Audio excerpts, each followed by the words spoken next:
नमस्कार, AB star news देख रहे हैं आप और मैं हूं आपके साथ सोहन सिंह। रुक कर लेते हैं बड़ी खबर का। दिल्ली में बीजेपी का प्रदर्शन देखने को मिल रहा है।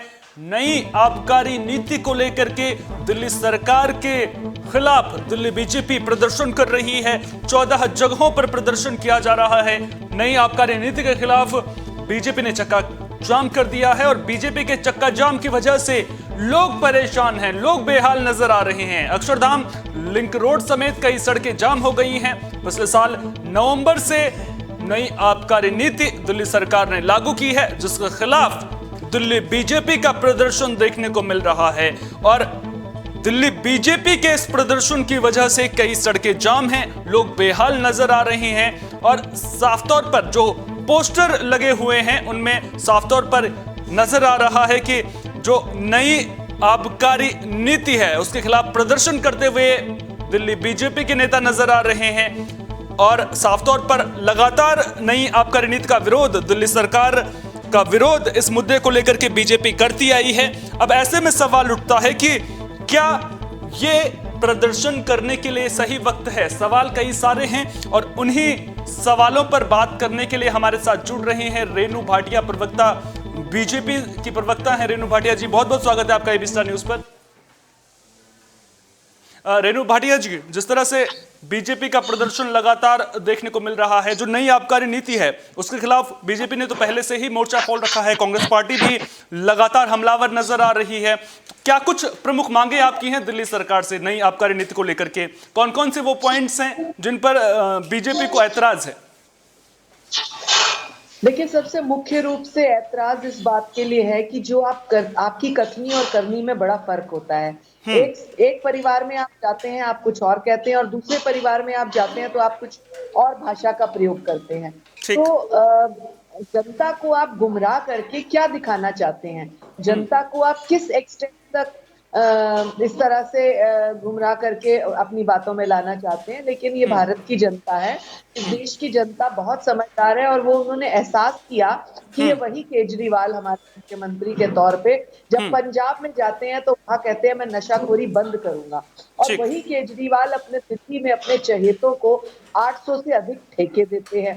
तो आपकी सोच क्या है?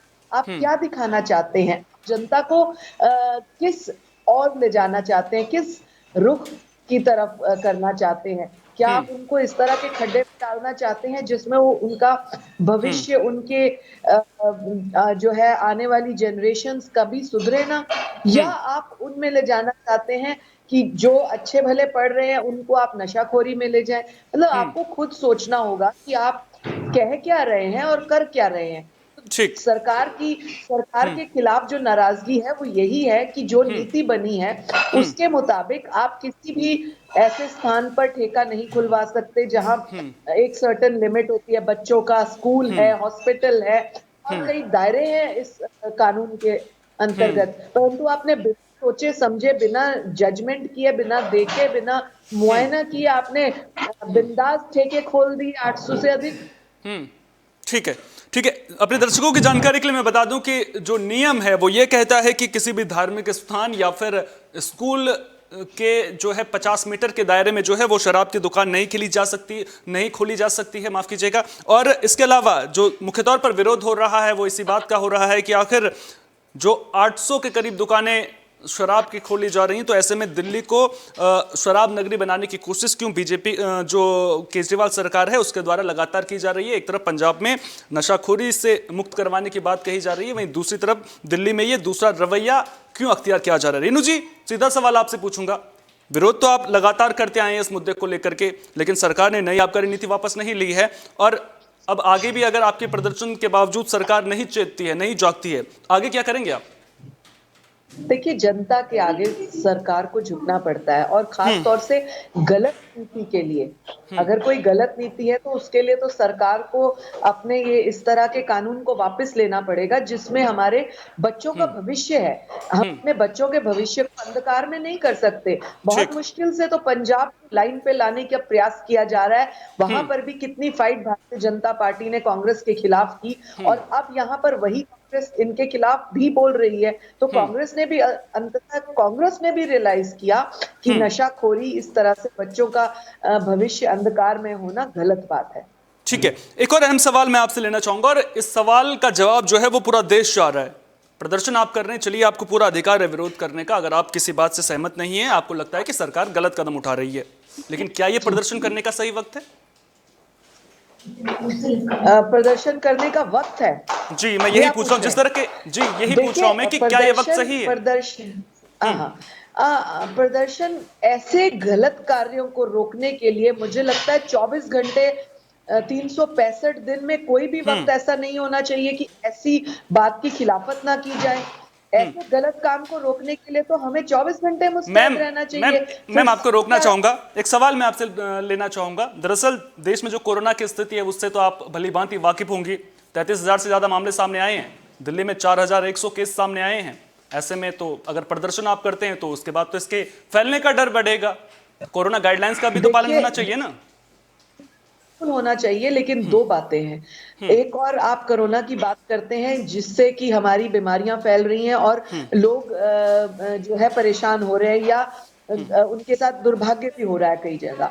लेकिन आप दूसरी ओर ये कि नशे में हम कोरोना से तो लोगों को बचाना चाहते हैं, परंतु क्या हम नशे में डालना चाहते हैं? क्या हम उनको इतना ठीक है, सुविधाएं दे देंगे कि मुझे इस बात से कोई ऐतराज नहीं है। सबसे पहले मैं एक चीज क्लियर कर दूं, मैं एक चीज क्लियर कर दूं कि मुझे इस बात से कोई ऐतराज नहीं है कि आपको जो दिल्ली सरकार है उसकी नई आबकारी नीति से जो है ऐतराज है, उसके खिलाफ आप प्रदर्शन कर रहे हैं। लेकिन सीधा सवाल मेरा यह है कि जब देश में इस तरह से मामले बढ़ रहे हैं, दिल्ली में 4,000 से ज्यादा केस सामने आ रहे हैं, तो आप प्रदर्शन को पोस्टपोन भी तो कर सकते थे। पहले भी आप प्रदर्शन कर सकते थे, इस वक्त क्यों? आपको पता है प्रदर्शन की वजह से लिंक रोड में लोगों को कितनी परेशानी हो रही है, किस तरह से जाम लगा हुआ है। मेट्रो में केवल 50% लोग जा सकते हैं, सड़क से लोग अब आपके प्रदर्शन की वजह से नहीं जा पा रहे हैं। लोग जाएं तो जाएं कहां अगर आपके प्रदर्शन की वजह से, अगर लोगों को परेशानी हो रही है?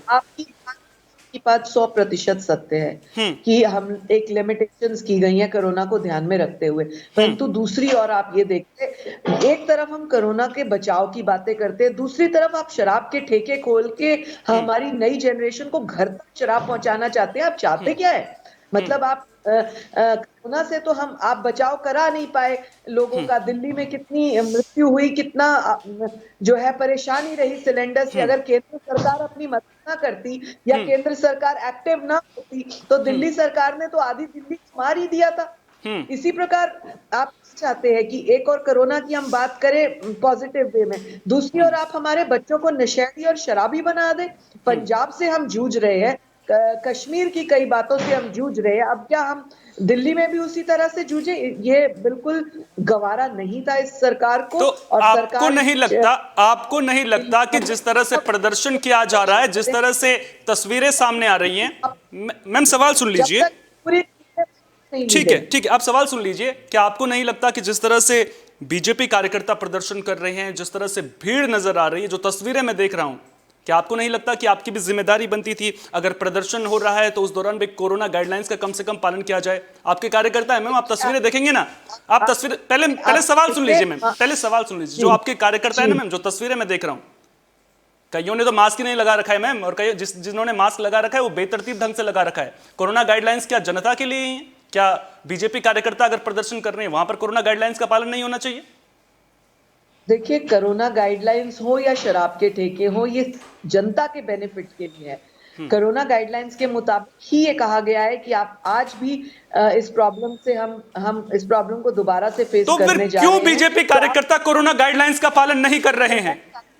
अपने आप को दूरी रखिए और मास्क पहने, ये प्रदर्शनकारियों को भी कहा गया, हिदायत दी गई है। मुझे लगता है इक्का दुक्का किसी ने नहीं पहने होंगे तो वो अपनी जान को जोखिम में डाल रहे हैं, परंतु ये गाइडलाइंस हैं कि आप पहने। और ये मैं आपके चैनल के माध्यम से भी सारी जनता को रिक्वेस्ट करूंगी कि चाहे हम देश के हित में, दिल्ली के हित में प्रदर्शन करें, परंतु हम अपनी सुरक्षा और दूसरों की सुरक्षा का भी ध्यान करें, वो अलग बात है। लेकिन इस तरह की जो नीति बनाई गई है उसके विरोध में हमें चाहे 10 प्रदर्शन करने पड़े, 10 बार दिल्ली जाम करनी पड़े, हम करेंगे। क्योंकि अभी का किया हुआ जाम, अभी का किया हुआ रोकना दिल्ली को नशे से रोकेगा, दिल्ली को नशे से जाम में लाएगा। चाहे लोग परेशान हो, आप जाम करेंगे तो करेंगे ना? परेशान एक पर्टिकुलर टाइम के लिए हो सकते हैं, लेकिन जिस चीज के लिए हम फाइट कर रहे हैं, जिस चीज के लिए हम प्रदर्शन कर रहे हैं, वो बच्चों की कई पीढ़ियों तक के भविष्य को सुधार के कहीं लिए है। ऐसा तो नहीं है कि एमसीडी चुनाव नजदीक है तो बीजेपी को एक बिठा बिठाया मुद्दा मिल गया है? मैंने आपको शुरुआत में ही यही कहा था कि चुनाव एक अलग विषय है और चुनाव तो हर 5 साल में आते जाते रहेंगे, जीत हार भी होती रहेगी, परंतु अपनी पीढ़ियों के बचाव के लिए हमें क्या करना है इसकी ओर हमें ध्यान देना चाहिए। और माननीय नरेंद्र मोदी जी के नेतृत्व में हम लोग अपनी आने वाली पीढ़ियों के भविष्य को कैसे उज्जवल करना है, उनको कैसे आत्मनिर्भर करना है, उसका भी ध्यान रखते हैं, लेकिन कैसे उनको नशा मुक्त करना है, कैसे उनको नशे से बचाना है और इस केजरीवाल क्रूर कदम से बचाना है, ये हम जरूर करेंगे। ठीक है, बहुत बहुत शुक्रिया रेणु जी तमाम जानकारी को हम तक साझा करने के लिए। ये थी बीजेपी प्रवक्ता रेणु भाटिया जी जो पूरी खबर पर हमें जानकारी दे रही थी। तो ठीक है, आप नशा मुक्ति को लेकर के जिस तरह से नशे के कारोबारी लगातार एक्टिव नजर आ रहे हैं, उसके अलावा जिस तरह से दिल्ली सरकार ने नई आबकारी नीति लागू की है उसके खिलाफ प्रदर्शन करिए, चलिए ठीक है, आप नशा मुक्त दिल्ली को करना चाहते हैं, लेकिन दूसरी तरफ सवाल यह भी उठता है कि कोरोना का खतरा भी तो लगातार बढ़ रहा है ना। कोरोना का खतरा अगर बढ़ रहा है तो जिम्मेदारी कि क्या केवल जनता की बनती है? क्या जो राजनेता हैं उनकी जिम्मेदारी नहीं बनती है? अगर विरोध प्रदर्शन किया जाता है तो क्या विरोध प्रदर्शन के दौरान कोरोना गाइडलाइंस का पालन नहीं होना चाहिए? क्या इस दौरान चेहरे पर मास्क लगा हुआ नहीं होना चाहिए? क्या ये प्रदर्शनों की आड़ में दिल्ली की जनता ऐसे ही परेशान होती रहेगी? इससे पहले हमने देखा था किस तरह से किसान आंदोलन की वजह से लोग परेशान थे, और अब दिल्ली सरकार के खिलाफ जिस तरह से बीजेपी ने विरोध प्रदर्शन किया है उसके बाद एक बार फिर जनता परेशान नजर आ रही है। दिल्ली जाम है और मेट्रो में 50% से ज्यादा सवारियां जा नहीं सकती हैं, तो सड़कें जाम हैं, तो फिर दिल्ली के लोग सफर करें तो करें कैसे? और इन आंदोलनों की वजह से दिल्ली की जनता जितनी परेशान है, मुझे नहीं लगता कोई और परेशान होगा। चलिए, आपको प्रदर्शन करना था, ठीक है, आप प्रदर्शन कीजिए, लेकिन प्रदर्शन को पोस्टपोन भी तो किया जा सकता है, क्योंकि दिल्ली पर कोरोना का खतरा मंडरा रहा है। दिल्ली में 4000 से ज्यादा मामले सामने आ रहे हैं, देश भर में 33,000 से ज्यादा मामले सामने आ चुके हैं। सवाल उठता है कि क्या प्रदर्शनों के चलते दिल्ली की जनता आगे भी ऐसे ही परेशान होती रहेगी? फिलहाल के लिए बड़ी खबर में इतना ही। देश दुनिया की तमाम अहम खबरों के लिए आप बने रहिए AB स्टार न्यूज के साथ, क्योंकि यहां पर खबरों का सिलसिला कभी नहीं थमता।